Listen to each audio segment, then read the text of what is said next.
Do.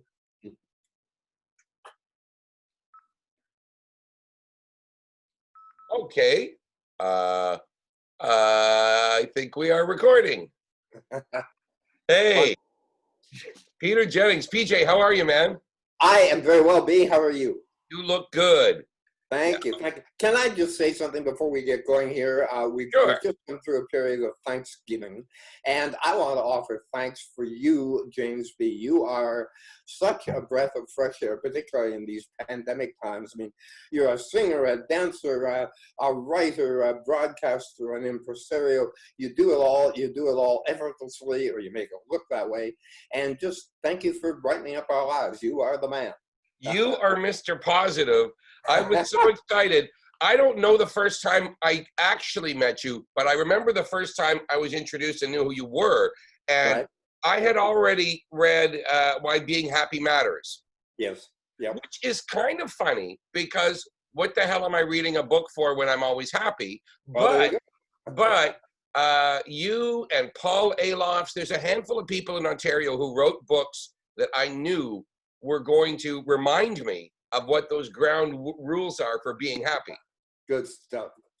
So how do you do it? You sing, you do a lot of public speaking, and I can't even count. I think you've got 5 books out there or something. How do you juggle your time? You know what? I am committed to being happy. I mean, I think happiness is a choice, Jaymz, and it's a choice you make. I've decided that's the way I want to be. And so if the people who are making me unhappy, I kind of push them aside. And I try and focus on things that make me happy, such as singing, such as writing, such as public speaking.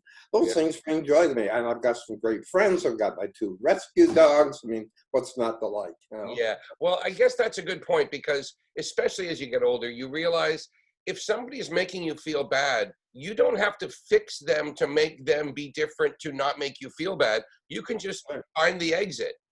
You can explain it and say, you know what? This is not time well spent. Yeah, and I've done that a couple of times. I've said that to people. Sorry, man, you're bringing me down, and I'm not quite sure what your problem is. I'd love to help you, but I don't think I can, and so I'm moving on. Yeah. I've only told maybe 2 or 3 people in my life to just say, do me a favor, lose my number. Like, I wish you all the best, but this is absolutely not okay. So I get it. It's kind of funny because you have to deal with it. No matter how happy you want to be, you have to deal with both sides because the times we're in right now is a good example of that. Find happiness right now. Not easy, but possible. Yeah, and there are a lot of people who are walking around pretty unhappy. But again, it's attitudinal. You know, you got a choice. Make the choice. Yep. And if you have to work at it, you have to work at it. Now, where do you come from? Where do you hail from? Where were you born and reared? I hail from Toronto in Ontario area. Oh, you're the guy. I knew someone was born here. Yeah, I'm the guy. Yeah, I was born in Toronto and brought up there. And, Toronto's a marvelous city. Mm-hmm. But at heart, I don't know why, I'm a country boy. So I ran a marketing agency, as you know, in Toronto for many years. And I retired back in, 2009, moved to Muskoka. And I was there until 2017 when some disasters happened in my life. And so I relocated to where I am now in Midland, Ontario, on beautiful Georgian Bay. I look out on the bay. It's gorgeous. We got a lovely sunny day here today. So that's my story, man. Yeah. You're going to have a beautiful time today. The weather is gorgeous. You bet. Midland is a beautiful area. I actually checked it out on a map. I have friends there. And I found I could take a boat from Midland and go to visit my dad in North Bay. You could, yeah. It would take about 2 days. Georgian Bay, French River, Nipissing. It's really a long way, but it's beautiful there. Listen, I want to ask you a little bit about your books. Was this Being Happy Matters, was it your first book? Actually, the first book was Shark Assault, an amazing. It was. Oh, that's one of your best known books too. Yeah, it was first, and then came Being Happy Matters. Shark Assault, of course, being a book about Nicole Moore, a nurse from Orangeville, Ontario, who was brutally, savagely attacked twice by a bull shark in Mexico, but survived. And probably one of the most amazing, talk about happy. Yeah. Jaymz, she's had her arm amputated. She came back close to dying. She has every reason to be down in the dumps, and yet she's probably the most positive, inspirational person I have ever met. A real joy. Right. That story is unbelievable. It was a pretty famous story when it came out. And so Nicole Moore, she is in the Orangeville area still, right? She is indeed. She's a nurse in Orangeville, working in healthcare there. Yeah. Most important thing I learned from that book, was that sharks don't like to eat people. They don't. I thought we were like a little delicacy for them, but no. No, man. No, they do not like to eat people. They like eating birds and fish and walruses and sea lions, all that kind of stuff. Yeah. They do not like eating people. What happened to poor Nicole was it was a confluence of a bunch of things that happened all at the wrong time. Right. But no, I mean, I continue to swim in the ocean. I really do. And so does Nicole, by the way. Right. Even though she almost died there. Right. But it brings her joy, and she knows that the odds are really not going to happen again. Exactly. Yeah. They better not. So shark assault, and then why being happy? I think you're doing a new book, right? Where you also interview lots of different people. Yeah, that's right. It's going to be published next year by my new publisher. It's called Pushing the Boundaries. Yeah. And I've interviewed, 32 people from around the world who kind of think outside the box. People like Nick Wallenda, who famously walked across Niagara Falls on a tightrope and feels no fear at all, if you can believe it. Tommy Hilfiger, former NBC chair, Bob Wright, George Cohan, former chair of McDonald's. What do they all have in common? Sorry? What do they all have in common? They all have in common that they kind of think out of the box. They are not afraid rather to take a risk to move themselves ahead and find more joy in their lives. And that takes some guts, but they managed to do that. And James, the reason I write these books is to be inspirational. I think if somebody reads this particular book when it comes out next year, Pushing the Boundaries, they will be inspired to move their own lives along. I got Jack Canfield, the famous author of the, what's it called? I can't remember. Can't remember the book. Anyway, he wrote the foreword, and that's his thesis is, if you're prepared to put a little risk into it, you can move yourself along. Chicken soup for the soul. He wrote it. Yeah, and take a risk. I get that. Hey, so behind the scenes, Marilyn Brooks, my dear friend, you know, man, beautiful, eccentric woman. She's there again, so positive. In today's jaded world, these positive people shine even brighter than ever before. That book is fun. How much work was that? Was that her telling you the story? Did you write it together? Yeah, that was a ton of work because, as you say, Marilyn, in fact, I was talking to her and Kennedy, her husband, just the other day. Yeah. They're both wonderful people. Marilyn is a marvelous lady, but she's a little scattered. And so we had probably 2 years of sitting together, and I would record interviews with her, go back, type it up, turn it into a story, give it back to her, and she'd say, yeah, I like that, or let's change this, or whatever. Cool.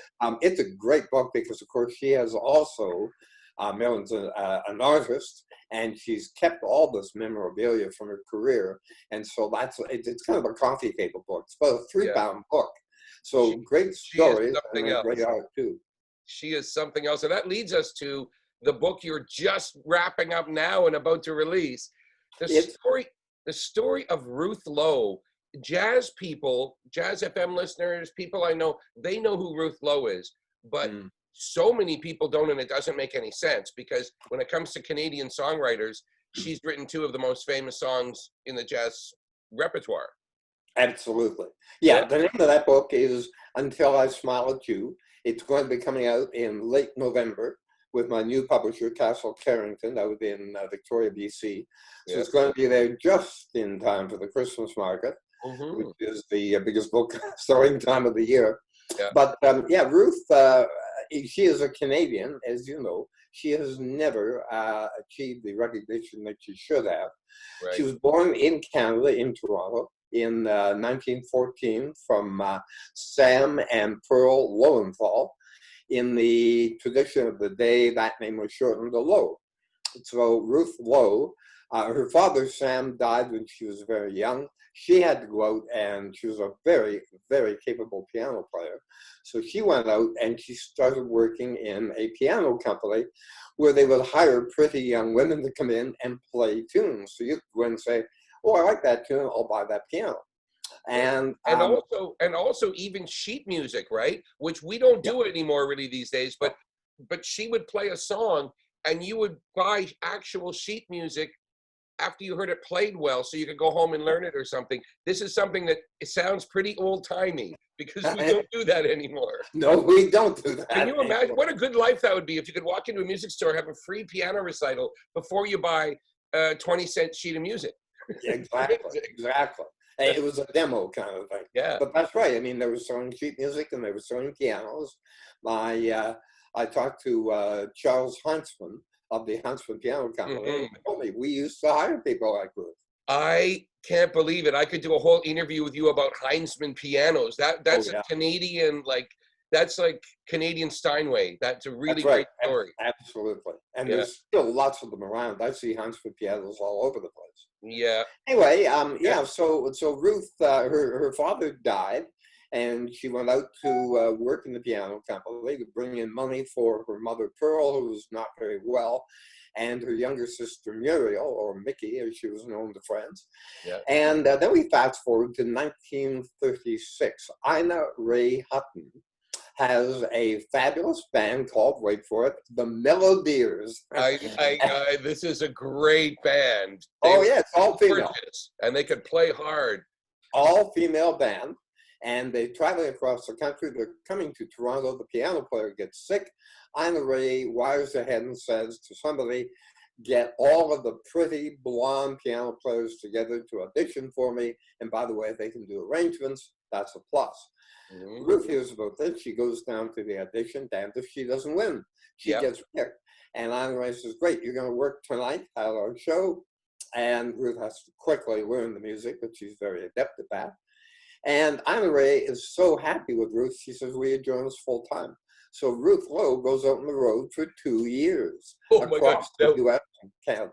Now, PJ, cut to the other side of the story.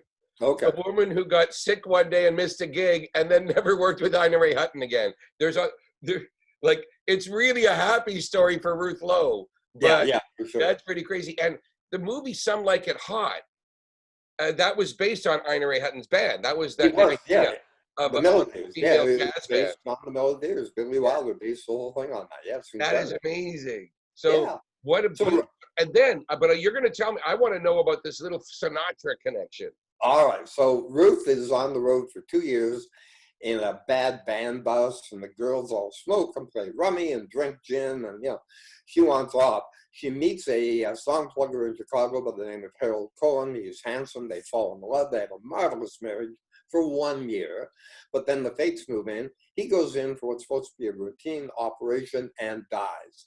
She is devastated, James. She's just, the big love of her life gone. She packs up. She moves back to Toronto, moves in with her mom and Mickey. And Mickey told me when I talked to her, she said, I have never seen anybody so depressed and devastated. And one day Ruth says to Mickey, I'll just never smile again. That night, she sat down at the piano and she said the song just poured from her soul, music and words. And she was working at CBC at that time. Percy Faith, who would go on to be big in the US, was also at CBC, another Canadian. Yeah. And Percy sees the music and says, I want to use this in my show, Music by Faith. He conducts the entire CBC orchestra. Mm-hmm. We're talking violins and trombones, and it's huge.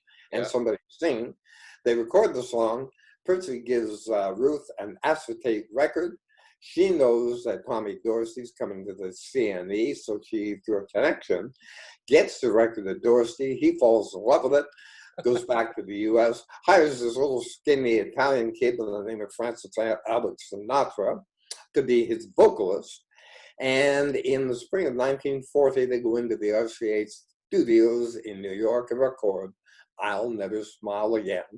And that dynamites Frank Sinatra's career into the stratosphere. You have a great memory. You're not reading a script right now. No. Hey, I've been working on this for 4 years, man. Yeah. Well, I know a lot of the story well, but I could never repeat it the way you are. It's quite amazing. So, well, and of course, I was just going to say, the song became an international hit around the world. It's been recorded by over 150 artists, most recently by David Clayton Thomas. In fact, that's where I start the book. We go into the studio with your buddy, George Kohler, and mine. George is producing. And David's in there, and he's recording I'll Never Smile Again for his Canadian album. I mean, I think just here in Toronto, in the last 5 years or so, Alex Pangman has recorded it. Yep. I interviewed Alex. Lila Bialy has a great version. People love that song today as much as they did back then. And you're right, it's heartbreaking, but there's something so genuine about it. It's bittersweet. You know, James, here's the funny thing that always struck me. It is so heartbreaking, and if you look at all the competitive songs in 1940, they're all upbeat. People wrote songs for Broadway and for Hollywood, and it was always, I love you, you know. Yeah. And you got Pennsylvania 65000 and the Woodpecker Song and Fantasy and... Oh, God, the Woodpecker Song. Yeah. I know.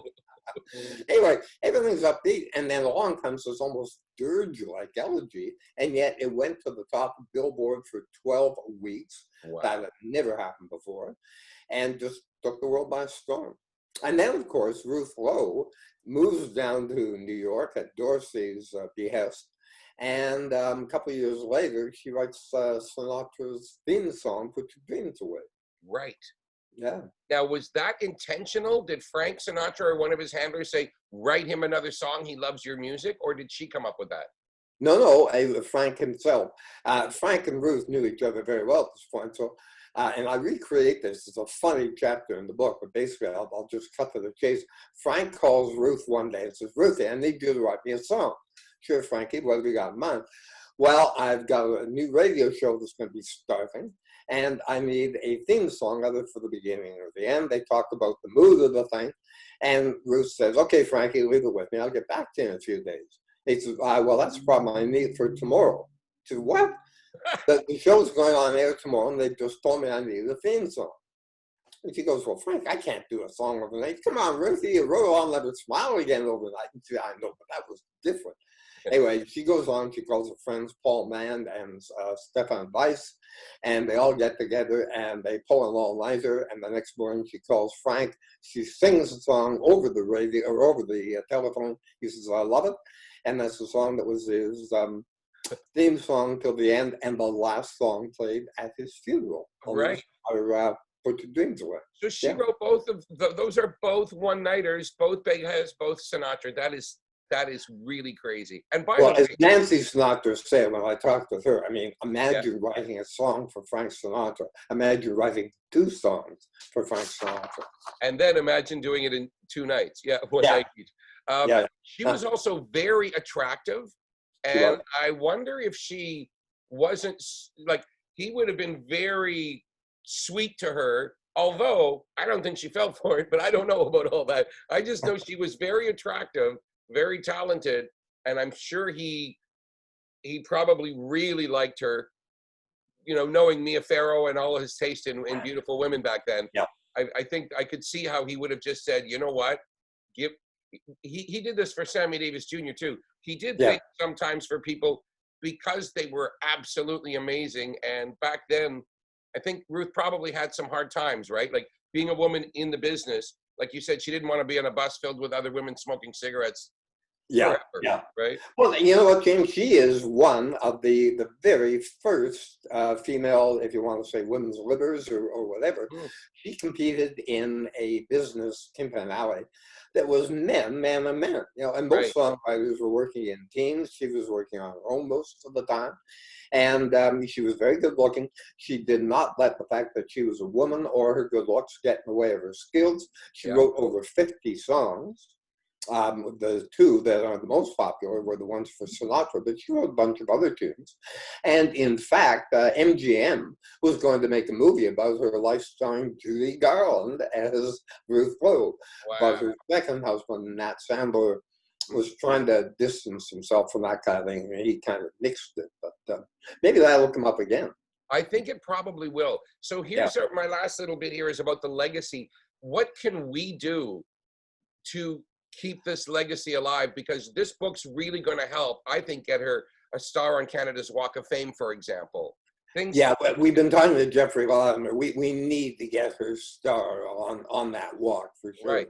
We need a special Juno Award named in her honor. I mean, she's won a Grammy. She is in Canadian Songwriters Hall of Fame. I've just been talking with Chris Lewis, who's CEO of Michael Feinstein's Great American Songbook Hall of Fame Foundation. Ruth's going to be in there. So, it's so typical that we as Canadians always kind of bury our people and they laud them in the U.S. So you're right. We need a Juno. We need her on the Walk of Fame. We need this lady recognized because she was truly amazing.